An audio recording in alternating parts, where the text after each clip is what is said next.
So this morning is week 2 of A Servant's Heart, and I was reminded this week that there is a fine line between a long drawn out sermon and a hostage situation. So my promise to you this morning is not to hold you hostage. I want to remind us, for those that weren't here, and also a reminder for those even that were, that may have forgotten, that we heard from Mel and Kathy and John last week in the first part of our Servant's Heart. And Mel talked about love as an action word, and as you heard in our second reading today, love is action. It's not a passive word. It requires us to do something. And her explanation was that service is love in action. We also heard from John, who said that he felt so blessed in his life that he just wanted to give back. And that's his way to serve people, is to pass on those blessings that he had.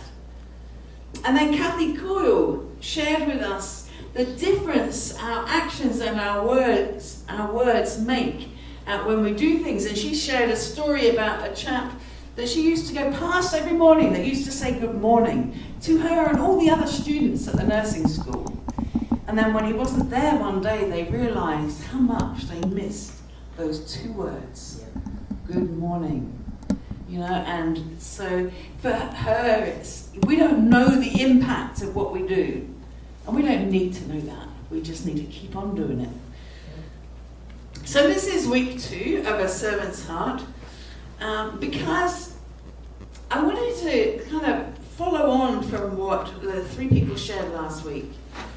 And it occurred to me that sometimes we think we serve other people with things like finances or employment or other ways that we are looking to serve people, but in a practical way. But if we don't do it with that servant's heart, how different it is.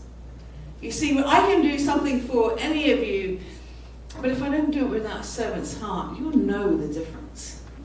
You will feel that difference. And you'll probably see the stink eye and the grumpiness as I'm walking along.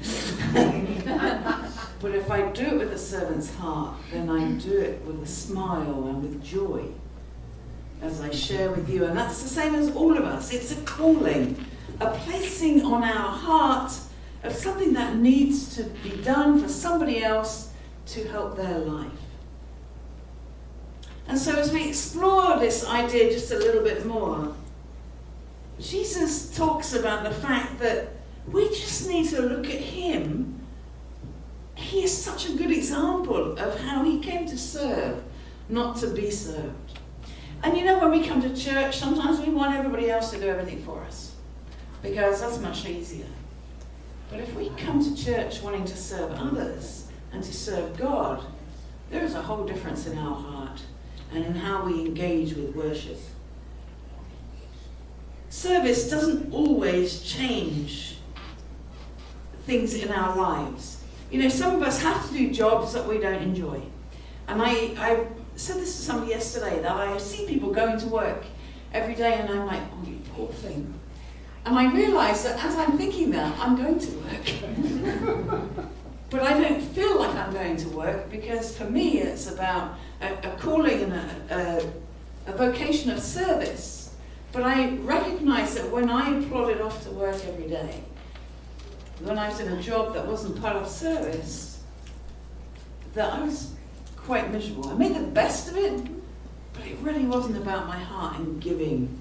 And sometimes having a servant's heart doesn't change that, because we have to pay the bills. We have to pay the medical bills, the insurance and everything else around us. And sometimes we have to do that stuff. But that doesn't mean the rest of our time we can't find ways of serving each other to help our hearts feel full with God's love. So we were given 2 readings this morning. The first one was a poem about reflecting on Jesus washing the disciples' feet. How many of you have been to a Maundy Thursday service where foot washing has been on offer? Okay, some of you have. For those of you that haven't, quite often what happens is there's a service, and then in the middle of it there's a bowl of water, and usually the pastor or people in leadership will come and wash your feet. Let me tell you, There are not many people that like having their feet washed. Not many at all. And I can visibly see people stiffen up when they have their feet washed.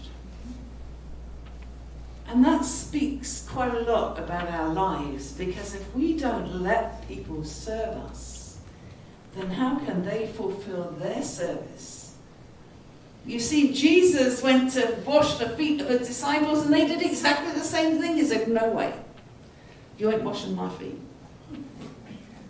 And Jesus said, and their feet would be a lot dirtier than ours, although I've had some stinkers over the years. But they had sandals on. It was sandy, it was dirty, and they came to the Last Supper and they were filthy.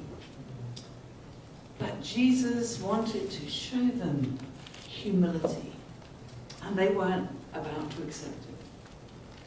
And many of us are like that in our lives. We like to serve other people, we like to give to other people. But when other people give to us, and I'm laughing because I'm preaching at myself, that when other people give to us, we're not very good at receiving it.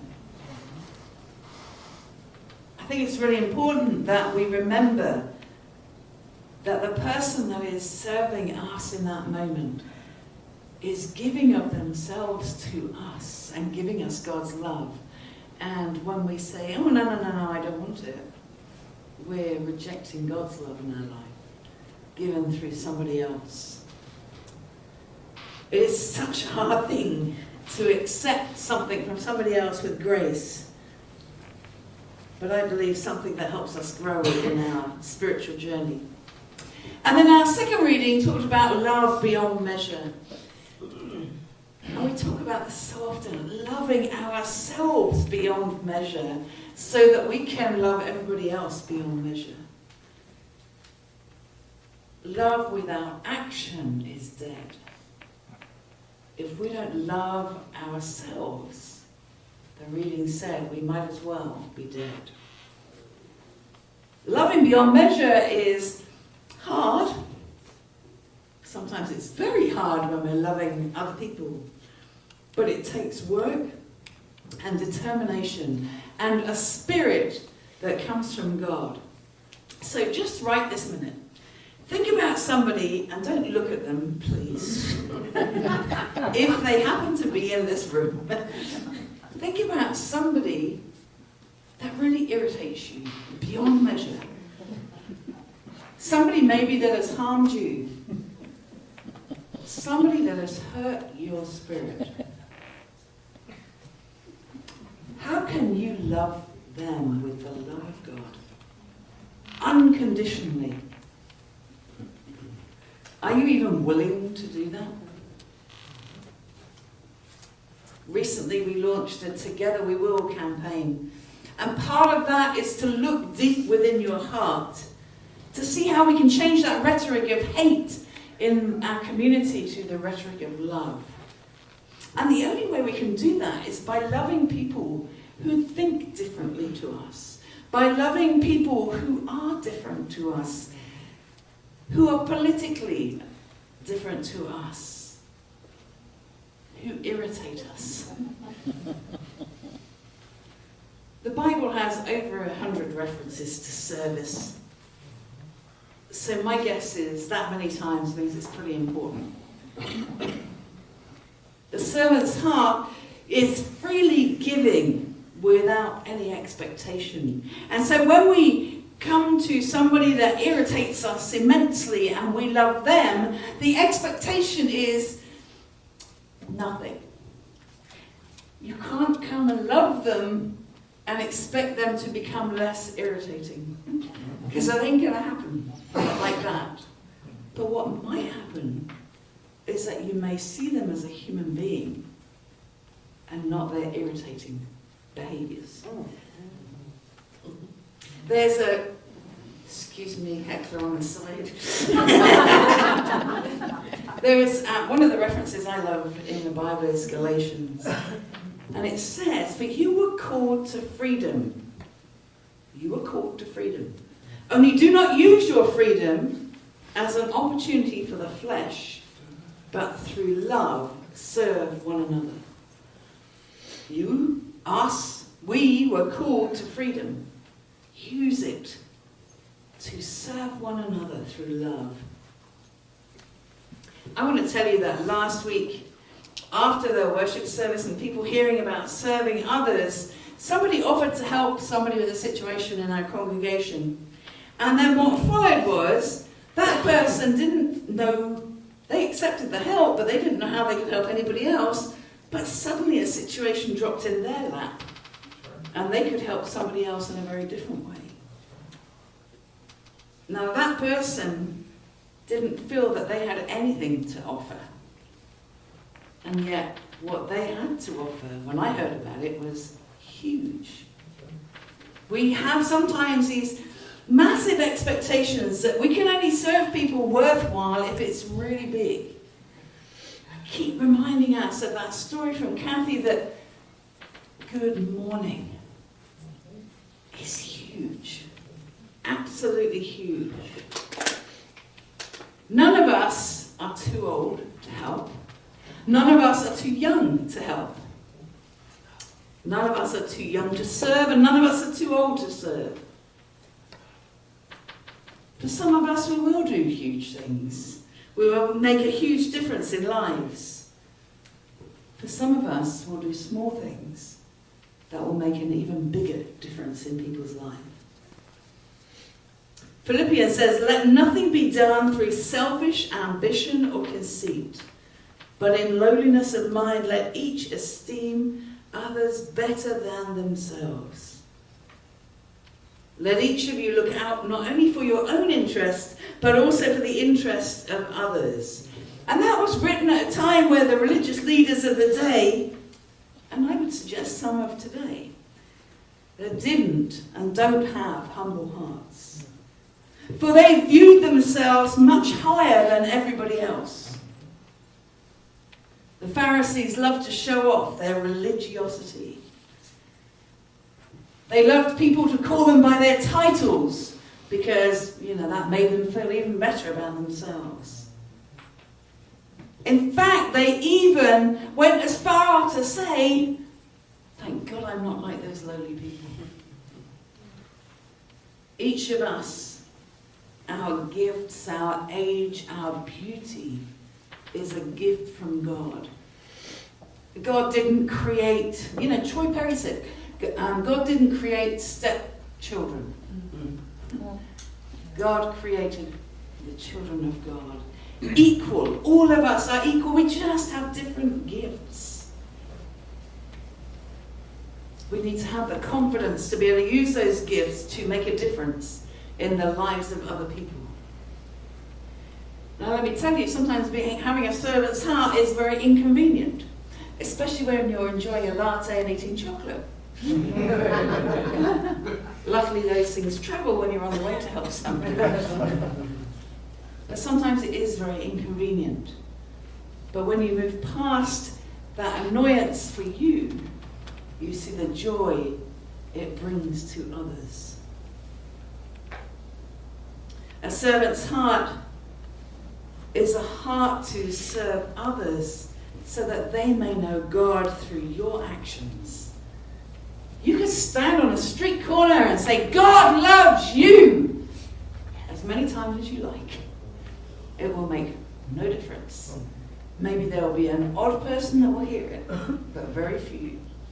Most people will do whatever they can to walk past that.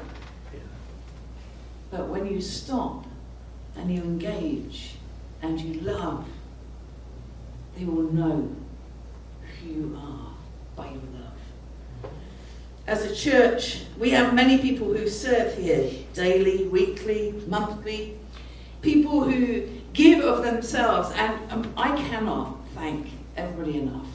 There are people in here all day, every day of the week, doing things like hanging banners, like cleaning, like mowing, like putting shelves up, by fixing things, by filing, by doing finances, practicing, singing.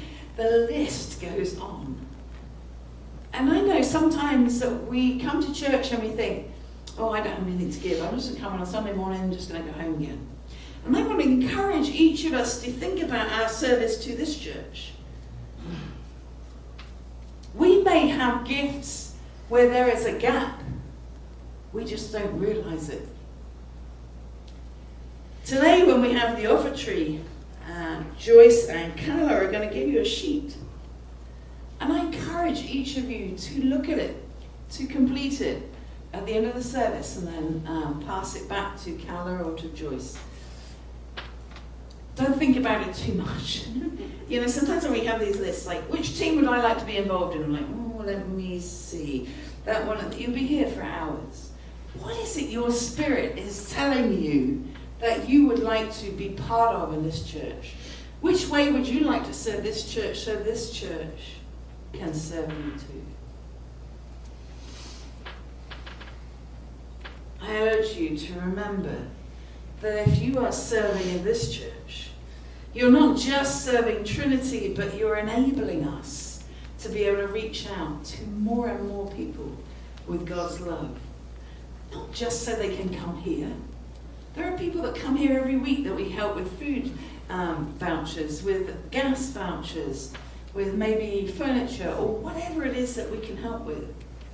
It is not a tick box that people you've been helped, so you need to come here. We help people so that they know they are loved by us. Amen.